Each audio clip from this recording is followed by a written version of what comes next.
اعوذ باللہ السمیع العلیم من الشیطان اللعین الرجیم بسم اللہ الرحمن الرحیم الحمد للہ رب العالمین والعاقبۃ لأہل التقوى والیقین والصلاة والسلام علی اشرف الانبیاء والمرسلین خیر المبشرین والمنذرین شفیع المذنبین بعثہ رحمۃ للعالمین مولانا وسیدنا ونبینا ابی القاسم مصطفیٰ محمد اللہم صل علی محمد وآل محمد وعجل فرجہم وعلی اہل بیتہ الطیبین الطاہرین المعصومین المظلومین واللعن الدائم علی اعدائہم اجمعین الی لقاء یوم الدین اما بعد فقد قال اللہ الکریم فی کتابہ الحکیم بسم اللہ الرحمن الرحیم۔ تمام افراد جو اس وقت الحمدللہ محرم کی فضا میں داخل ہو رہے ہیں، یہ محرم ہمیں انسانیت کا، اسلامیت کا، تقوی کا یہ درس دیتا ہے۔ یہ جو 10 مجالس ہیں، یہ ہم نے جو محور رکھا ہے وہ ہم رضوان حسین علیہ السلام اور 250 سالہ انسان، اس کو اپنے سامنے رکھ کے یہ موضوعات تیار ہوئے ہیں اور آپ کے سامنے پیش کیے جا رہے ہیں کہ جو مقام معظم رہبری حفظہ اللہ، اللہ ان کا سایہ مستدام رکھے تا ظہور امام زمانہ، آپ کے فرمودات اور جو آپ نے نصائح اور جو آپ نے گفتار پیش کی اور جو آپ نے تقاریر کی اور جو لوگوں کو آپ نے بتایا دین کے حوالے سے، خدا شاہد ہے کچھ ایسے موضوعات ہیں کہ جس پہ کسی نے قدم نہیں اٹھایا، نہ قلم اٹھایا، اور رہبر نے یہاں پہ آ کے وہ جملات بیان کیے کہ جو انسان کو انسانیت کی طرف لے کے جاتے ہیں۔ بات یہ ہے کہ ہم جب گفتگو کرتے ہیں تو گفتگو میں ایسے مطالب پیش کیے جاتے ہیں کہ جن کا وقت زیادہ لگتا ہے اور مسائل کم، ہم اس کو بیان کرتے ہیں۔ بعض اوقات ایسا ہوتا ہے کہ بے ضرورت مسائل پہ گفتگو زیادہ کی جاتی ہے اور حقیقی اور جو مبنا ہیں اور جو اصول ہیں وہ ہمارے پیچھے رہ جاتے ہیں، اور اس کی وجہ یہی ہے کہ ایک اگر ہم جب دیکھتے ہیں تو انبار ہے مسائل کا اور ان چیزوں کا کہ جو ابھی حل نہ شدہ ہیں، ایسے مسائل کہ جن کا ابھی تک ہمیں کوئی جواب نہیں ملا، لیکن اس کے باوجود ہم ان مسائل کی طرف زیادہ کوشش کرتے ہیں کہ جن کی کوئی ویلیو نہیں ہے اور نہ وہ اس منزل پہ ہیں کہ جن کی کوئی منزل کسی کی نگاہ میں، نہ شریعت میں ہم سے اس کا سوال کیا جائے گا، نہ قبر میں ہم سے ان کے متعلق پوچھا جائے گا، نہ قیامت کے دن ہم سے ان کا سوال کیا جائے گا تمہیں ان چیزوں کا علم کیوں نہیں تھا۔ ہم فرعیات کی طرف زیادہ راغب ہیں اور اصول سے ہم غافل ہیں۔ اگر ہم اصول کی طرف توجہ دیتے تو آج جامعے کی جو کیفیت ہے وہ نہ ہوتی جو اس وقت ہم اپنی آنکھوں کے سامنے دیکھ رہے ہیں۔ اور دشمن کا ایک قانون ہے کہ وہ فرعی چیزوں کو زیادہ انسان کے سامنے پیش کرتا ہے، اس کو اصل سے دور کرتا ہے اور معدن سے، منبع سے، مخزن سے انسان کو دور کرتا ہے اور انسان کو فرعیات میں لگا دیتا ہے تاکہ انسان اصل سے غافل ہو جائے۔ اور ایسی صورتحال میں مفید بحثوں کا ہونا انتہائی ضروری ہے کہ انسان مفید بحثیں مجالس میں، عنوانات میں ایسی مفید بحثیں کہ جو جب کوئی پڑھ کے سن کے اٹھے تو وہ یہ کہے کہ میں نے کچھ استفادہ کیا ہے، وہ یہ نہ کہے کہ کیا پڑھا خطیب نے، مجھے کچھ سمجھ میں نہیں آیا۔ اکثر ایسا ہوتا ہے کہ جب خطیب مجلس پڑھ کے جاتا ہے تو جب پوچھا جاتا ہے کہ خطیب نے کیا پڑھا تو یہی جواب دیا جاتا ہے کہ پتہ نہیں کیا پڑھا لیکن پڑھا بہت اچھا ہے۔ تو یہ نہیں ہونا چاہیے۔ خطیب جب پڑھ کے جائے، عالم جب پڑھ کے جائے تو سامع اور شنوندہ جو ہے وہ جب سنے تو بعد میں اس کو مطالب ہو بہو کما حق کہو یاد ہونے چاہیے، اور جب اٹھے تو اس کو یہ پتہ ہونا چاہیے کہ خطیب نے کیا پڑھا ہے۔ یہ چونکہ ہمارے ہاں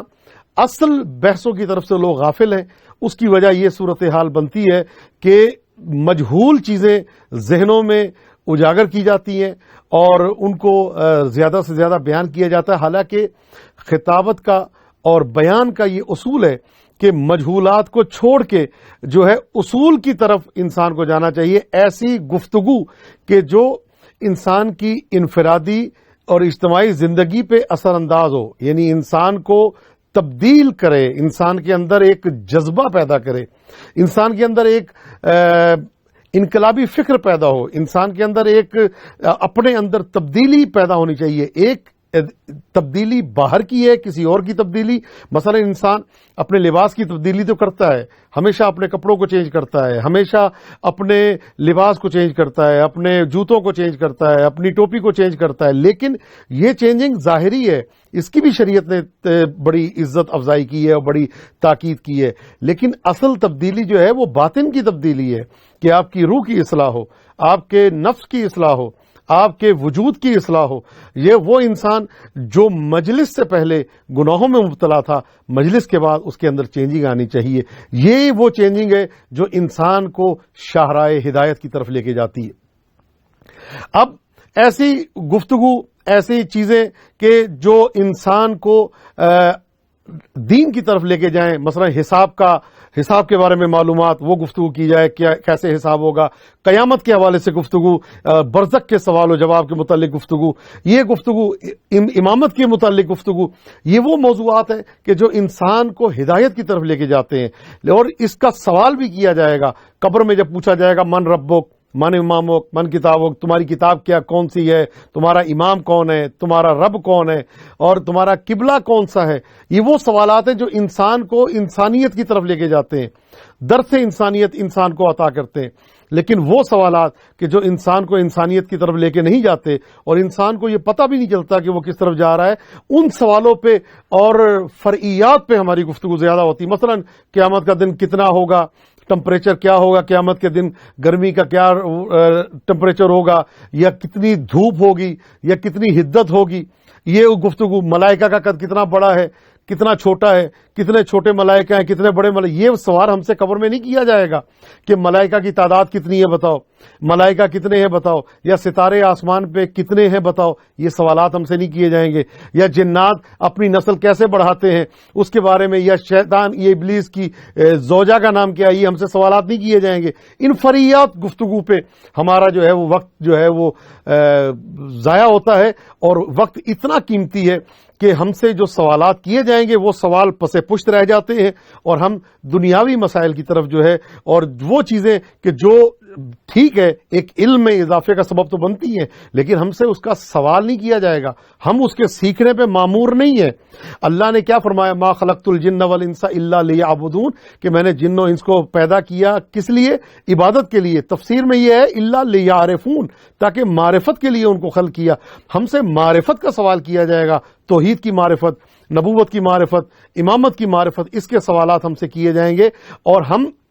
جب سوالات کے ضمن میں ہم سے جب پوچھا جائے گا تو ہم سے یہ فرعی سوال نہیں کیے جائیں گے، کیونکہ ان کا نہ جاننا اور جاننا دونوں برابر ہے. اگر ہم نہیں جانتے تو ہمارے اندر کوئی کمی واقع نہیں ہوتی، اگر ہم جان لیتے ہیں تو ہم میں کوئی اضافہ نہیں ہوتا. ہاں، کمی تب واقع ہوتی ہے جب انسان توحید سے غفلت کرتا ہے، کمی تب واقع ہوتی ہے جب انسان نبوت سے غفلت کرتا ہے، کمی کب واقع ہوتی ہے جب انسان امامت کلیہ کو پیچھے رکھ دیتا ہے اور معرفت حاصل نہیں ہوتی. امام کو ناموں سے جاننا اور بات ہے، امام کا نام پہچاننا اور بات ہے کہ امام علی علیہ السلام یہ ہمارے پہلے امام ہیں، امام حسن علیہ السلام دوسرے امام ہیں، امام حسین علیہ السلام یہ تیسرے امام ہیں. اور ہمارے جو کوشش ہے وہ یہاں تک ہے، لیکن حقیقت میں ہم امام کو جانتے تو ہیں لیکن امام کو پہچانتے نہیں. ہمیں نام ائمہ سے تو معرفت حاصل ہوتی ہے، لیکن سیرت ائمہ سے ہم دور ہیں. ہمیں معصومین کی سیرت کا نہیں پتا، ہمیں اماموں کی سیرت کا نہیں پتا. یہی وجہ ہے کہ ہم ظاہری طور پہ جو ظاہر ہے اس پہ ہم عمل کرتے ہیں، اور باطن